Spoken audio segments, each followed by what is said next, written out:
BrusselsDiplomatic.com, the readers.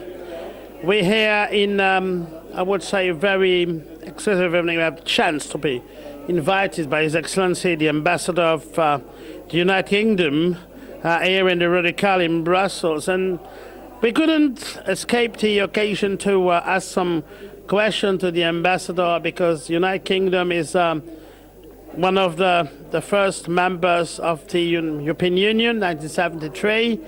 If I don't make any mistake, the relationship through both World Wars, 1940, 1918, 1940, 1945, have been very long and very strong between the United Kingdom and Belgium.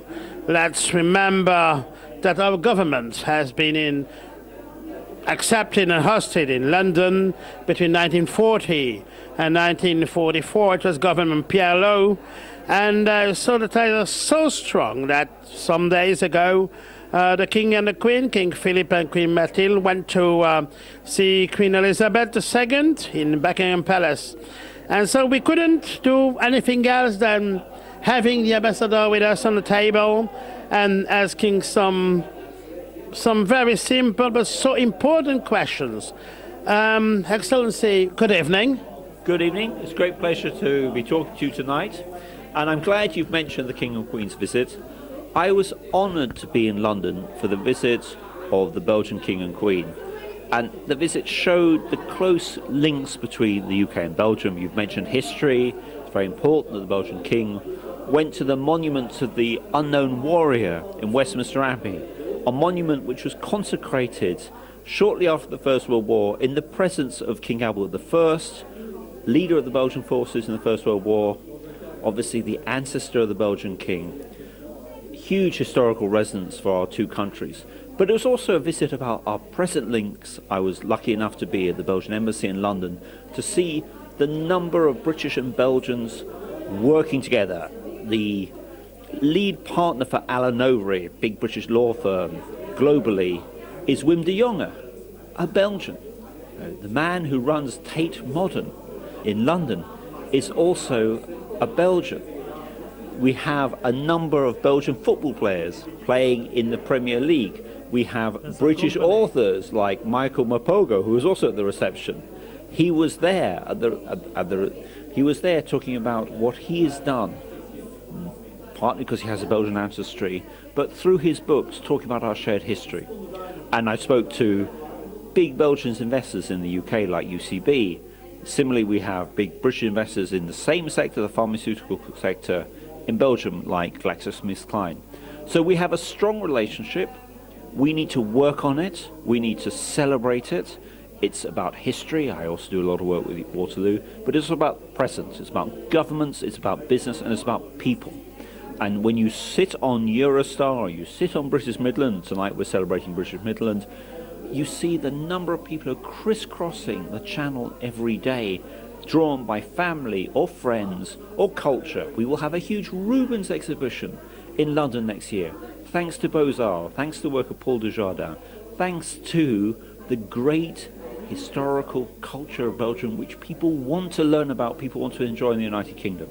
And not just people in the United Kingdom, but everyone else from the great international population of London.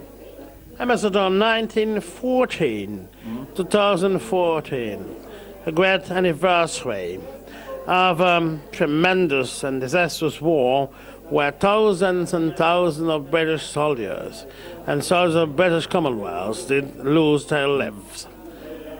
So 100 years afterwards, and they lost their lives in Flanders Field, what we call in Flanders Field in Belgium. And I heard that already lots of British soldiers are going now to, of British people are going now to this part of Belgium, the west part of Belgium. What can we say about that? Well, I think it has a big resonance for our countries now, because I was there for a visit by Lord Astor, a minister from the Ministry of Defence recently. He said to your Defence Minister, British soldiers, their lives have been saved in Afghanistan by Belgian F-16s. We are serving together, defending our security in Afghanistan, just as we were in military operations in Libya. And there is a price to that, and we have to recognize that price. And part of the commemorations is to realize that the sacrifices made 100 years ago continue on a smaller scale, thankfully, but still every life lost is one too many. Huge impact on our families today. So there is a continuing comradeship defending our security. That's very important. There is also a recognition that we have a different Europe. I've been to Saint-Symphorien recently, cemetery in Mons, which was endowed by a Belgian family during the First World War for both German and British soldiers. A wonderful gesture, which over time has shown its value, because I went there with the German ambassador. Half of the graves are German, half are British, there's some Canadians, Irish. And you see that former enemies have become friends, so that one huge focus of this year's events in Liège and Mons, subsequently in Newport, is to emphasize we have a different Europe now. We have a Europe which is at peace, a Europe where Germany is a democracy, a Europe where we are exporting stability across the world. And that we should celebrate, so that there is a painful part of this history, a family part of this history, people who lost their lives, sacrifices that were made, sacrifices that continue, but also a very positive message, which is we have a very different Europe now. Thank you very much, Ambassador, for this excellent interview for BrusselsDiplomatic.com. Thanks, Ambassador. It's a great pleasure. Thank you.